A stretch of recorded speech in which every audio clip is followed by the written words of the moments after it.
All right. Um, in today's lesson, what we're going to try to do is write equations of quadratic functions.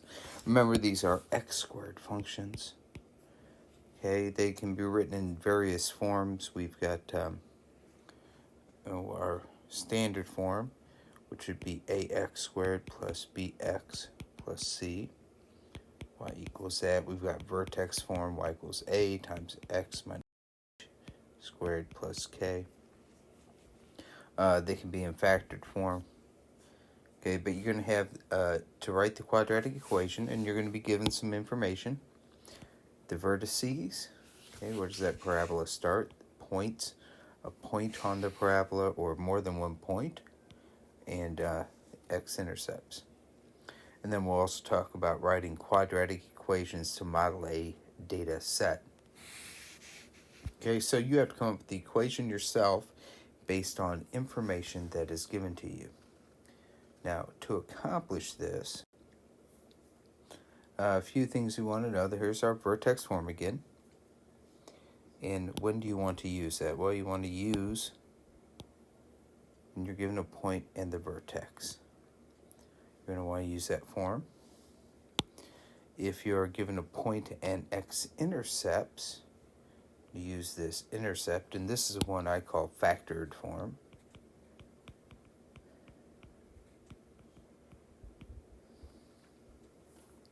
And if you're given 3 points, and this is a very, very tough one.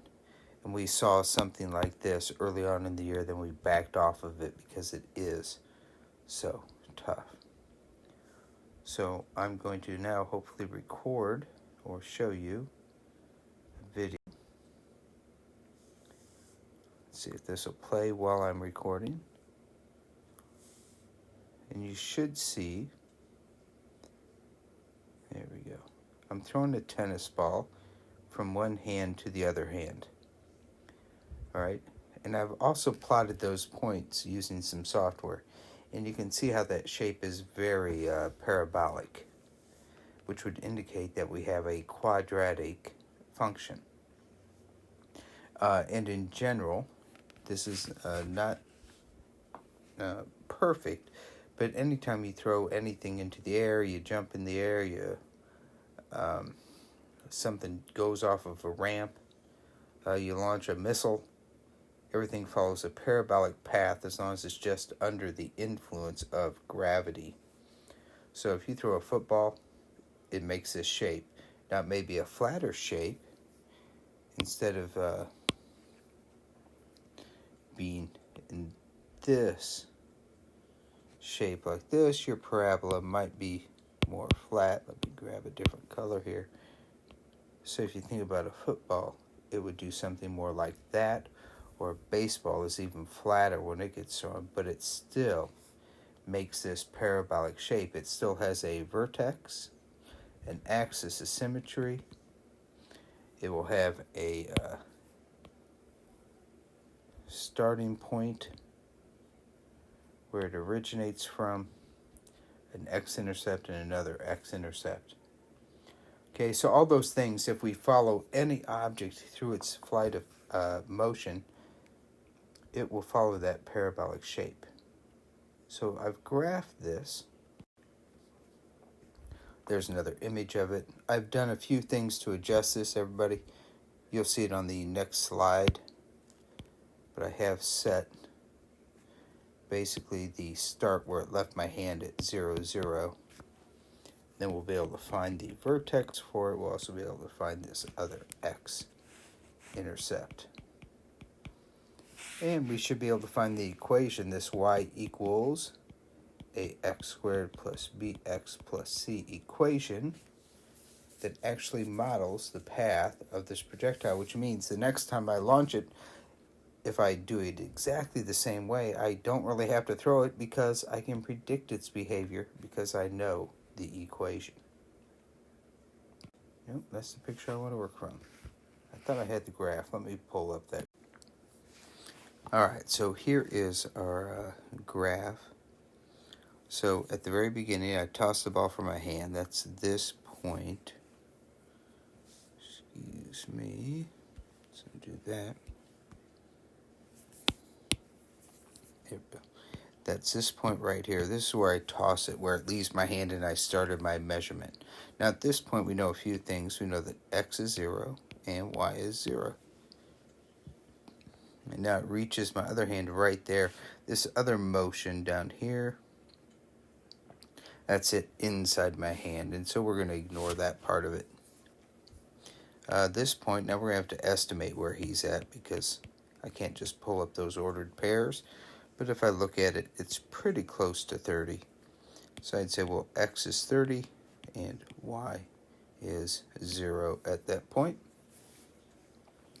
We can also pull up the vertex, which is always important. And let's again approximate him. He looks like he's about halfway between them. Yeah, got a little crooked at the end. Halfway between 10 and 20, so we'll mark him at when x is 15. The y value, let's see here, this is 11, 12, 13, 14. Let's call him about 14. That'll be good enough. Again, not a great scientific experiment, except it does model exactly or approximately what I was doing with the ball. Now, we have a few choices on how to attack this problem. Let's first approach it from the vertex form problem. So we'll say, all right, a times x minus h squared plus k. So this would be vertex form. All right, well, I know my vertex. My vertex is at 15, 14. And so I can right away almost have the problem solved. Y equals a times x minus, now remember your h, k, that's your vertex. So minus 15 quantity squared plus my k value, and my k is 14. So at this point, the only thing you need to know about your equation is what the heck is a. To find a, you can choose any point that is on this parabola right here. I already know a is going to be negative, right, because it opens upside down. In this case, I don't want to use the vertex. I've already used that point. I need to give it a second point. So let's use this 30, 0. That point is on the graph. And we'll say, all right, well, what if I set my y value to 0, because this is y and this is x, equals a, which I don't know. My x value, though, is now 30.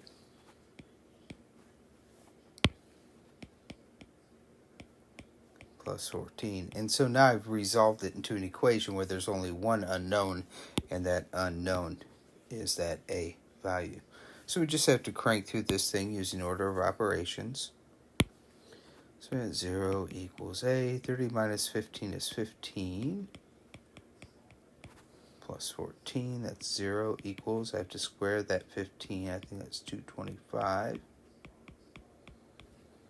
Subtract my 14 from both sides. It's going to be a messy answer, but that's how real life is. Divide by 225 to get the a alone. And I get a equals negative 14 over 225. I don't believe those, either one, are divisible by the same number. So my final answer for a problem like this would be y equals negative 14 over 225. This is why teachers don't like to show real life examples. The x minus 15 squared plus 14. And anybody then who knows parabolas would go, okay, my vertex is at 15, 14. They'd know that right away. They'd be able to generate numbers based upon this coefficient, negative 14 over 225. Tough problem, but not undoable.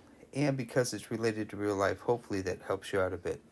Now I'm going to erase all this, and we're going to attack it from a different method. And this time, we are going to use this factored form. Y equals a times x minus p times x minus q. Okay, P and Q, if you recall, are your x and your y intercepts. Or rather, both of your x-intercepts, I'm sorry. And our x-intercepts are just, hey, what is the x value? Well, it crosses at 0, and it crosses at 30. So substitute those in. Y equals a times x minus 0 times x minus 30. Which is simple enough to do. And again, all we have to do is figure out what the y value is. Well, for the y value, we could use any single point we want to. You could say, hey, if x is, you'd use the vertex. If x is 15, y is 14, figure out a. Let's go ahead and use that point since I don't have the other ones generated. So I choose, all right, y is going to be 14 when x is 15, or x is 15, sorry about that.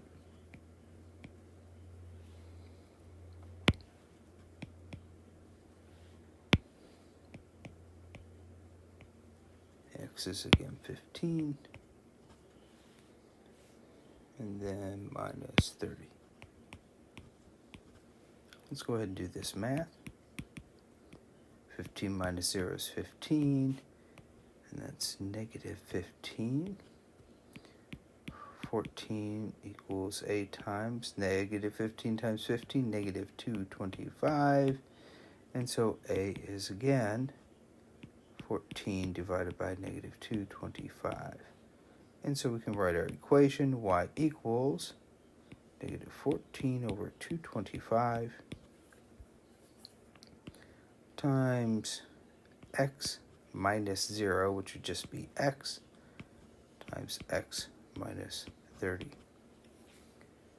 Okay, and this is the exact same equation as we had before. It is just in a different form. I could go through and prove those two are equal to each other. That's an exercise you may want to try. What you want to do is just put them both into standard form. And once you had them in standard form, you would be able to see that they are identical to each other. Now, with that said, let's go on to examples that you'll have like in your homework, but hopefully you understand that all of this is just related to real life. Instead of showing you videos, so what they do is they're going to give you some information to start a problem with. So let's look at example 1. So let's take a look at the first example our book gives us. The graph shown below. So here's our graph, and you can see them following that parabolic trajectory. Shot out of a cannon. So a person shot out of a cannon. Here's their max height, and that's important to know because that's a maximum. That means that's a vertex right there. That's h and k. And so that's 50 and 35. So take notes as you're writing and solving problems. X is the horizontal distance traveled. All right, so how far did they go? It looks like they went a little bit past 80, so maybe 67. Yeah, they went about 90 feet. And they're probably landing in a trampoline or something up here, so they didn't go all the way back down to ground level, which would be down here at 0. And find the equation of this parabola. So, to attack this problem, because they gave us vertex, we'll do x minus h, quantity squared, plus k. And we already know h and k, they told us that. So it's just a direct substitution, minus h minus 50 plus k, 35. Now, to find the y value, all we have to use is any ordered pair that we know other than the vertex. And we will use their starting point. We know this has to be true. When x is 0, y is 15. So we just do some substitution.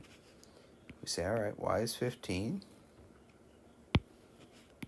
equals a times, x is, what do we say, 0.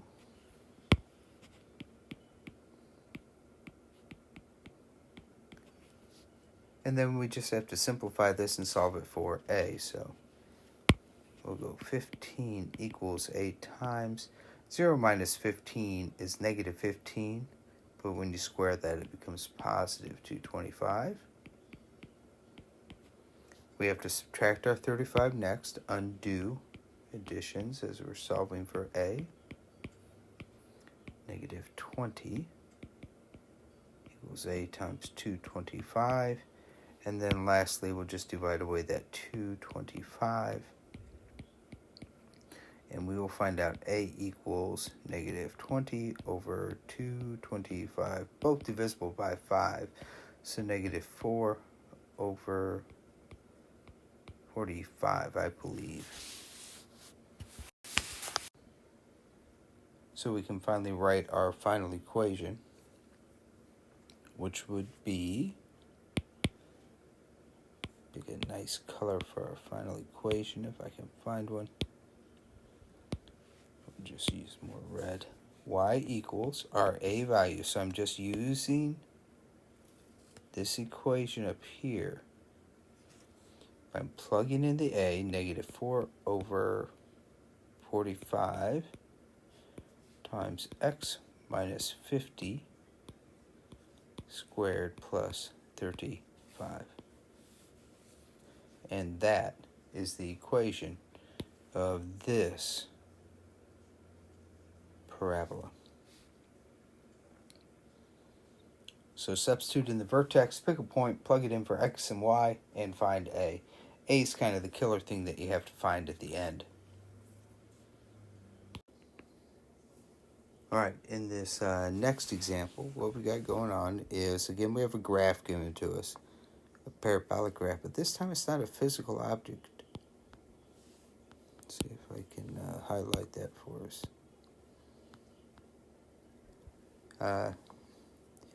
This predicts the temperature tomorrow, where x is number of hours from midnight and y is temp in degrees Celsius. And we're supposed to find the function that models this thing over time and figure out what the coldest temperature is, which would be the minimum. So coldest temperature, this is our temperature. On the y-axis, the coldest would be, what is that y value? We could probably read it. It looks like it's negative 10. Average rate and change over the interval in which the temperature is decreasing or increasing. Compare the average rate of change. That just means slope rate of change does, but we'll talk about that in just a little bit. All right, so let's take a look at what they tell us. If we look at this graph, I know an x-intercept and an x-intercept. So I know the x-intercepts. I don't know the vertex, and so this would incline you right away to use this factored form, where P and Q are the x-intercepts. So our x-intercept here is 4, and this x-intercept right here is 24. So we'd start off by saying, well, y equals a times x minus my first x-intercept, 4, and my second x-intercept, 24.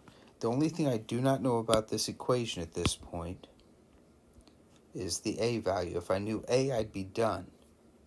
Well, how do we find a? We choose another point that we have not used yet to find that value. Well, they give us a third point, 0, 9.6. They give us a y-intercept. So we can actually use that and say, hey, x and y, you are 9.6 when x is 0. So we just substitute in 0 for our x's, like so. The rest is just easy math. That's negative 4. That's negative 24. We do our multiplication. It's 96 positive. And now we get 9.6 divided by 96, which is 0.1, I believe. And that's our a value. Now I can write the function. Y equals a 0.1 times x minus 4 times x minus 24.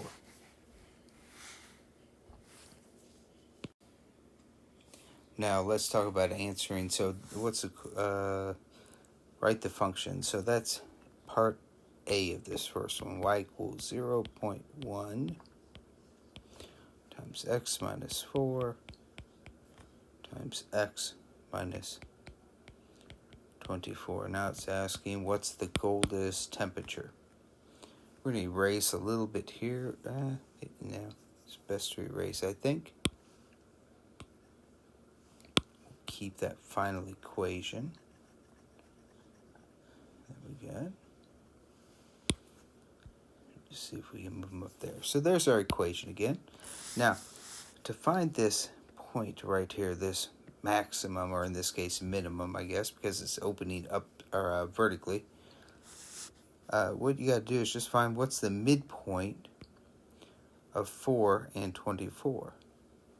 So to find that midpoint, the x value of our maximum, just take the max, add it to the min, divide by 2, that's at 14. So right at 14, when x is 14, by adding that lowest x value with that highest x value and averaging them, we find that midpoint. Now, it only tells us the x value. The x value is the time, the hours after midnight. What we have to find is the actual temperature because they want that coldest temp. So just take that 14, we'll just substitute it in to the equation now that we own because we created it. So here comes the 14, then minus 4, then the 14, and the minus 24. We just have to do the math.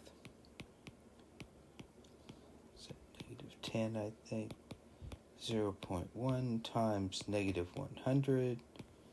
And that looks like it'll be negative 10, which is exactly what it looks like.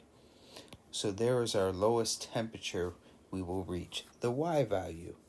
If you think about the ball being thrown in the air, the ball had a highest point, a highest value. This is the temperature dropping and then going back up, and there's the value. Average rate of change. Okay, if you recall, actually I think that's going to be enough for this. This video is getting too long, so we'll break this up into 2 days. That should get you through the first set of problems that you are assigned.